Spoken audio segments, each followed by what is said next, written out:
facing a really challenging time in health services at the moment. There's been a massive reorganisation, not only of services, but also of the commissioning arrangements in England.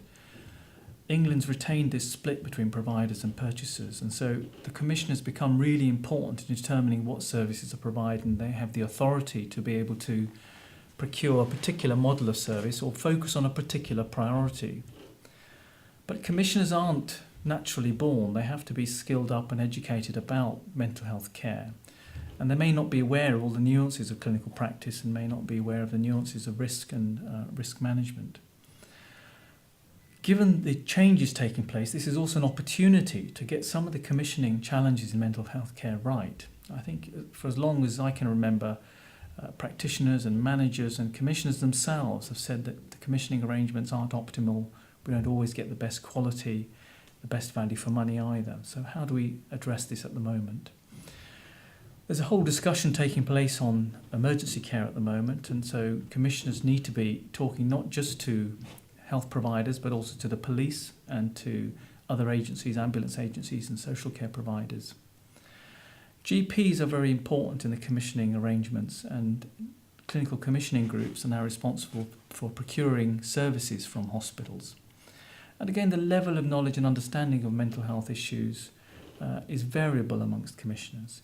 In part, mental health problems are so variable, from minor states of anxiety and distress and worry, which are almost usual following life events, for example, right through to more severe disorders. And there are many illnesses that perhaps are not best treated in hospital and should be treated in the community. And so the commissioning of community-based care is really important. Yet at the time when we're facing an economic crisis, when there are more mental health problems, what we're seeing is a cutback on services, and particularly community services, and we're relying more and more on inpatient and institutional care in crisis, and then nothing else until there's a crisis in the community. So clinicians are telling me this, and managers are telling me this, and commissioners must be aware of that also.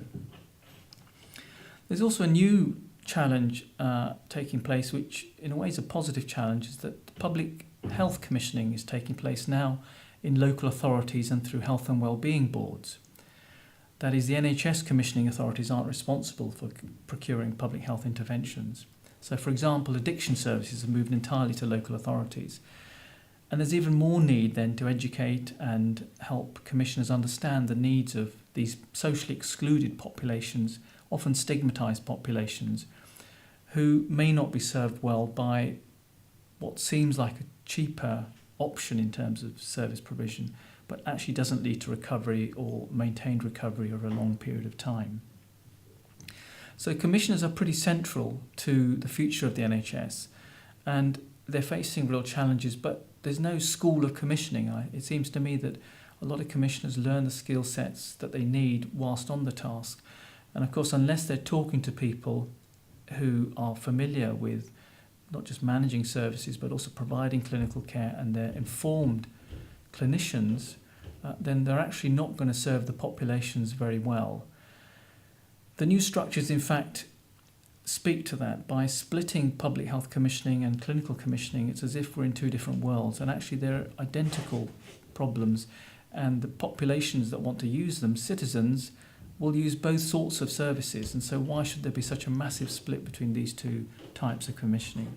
It seems to me there needs to be much more linkage between public health commissioning and NHS commissioning, and individuals should be seen as citizens who are entitled to receive services from both groups of commissioners, and not have to decide whether they go to one group of commissioned services or another, depending on whether or not they've got a particular diagnosis or not.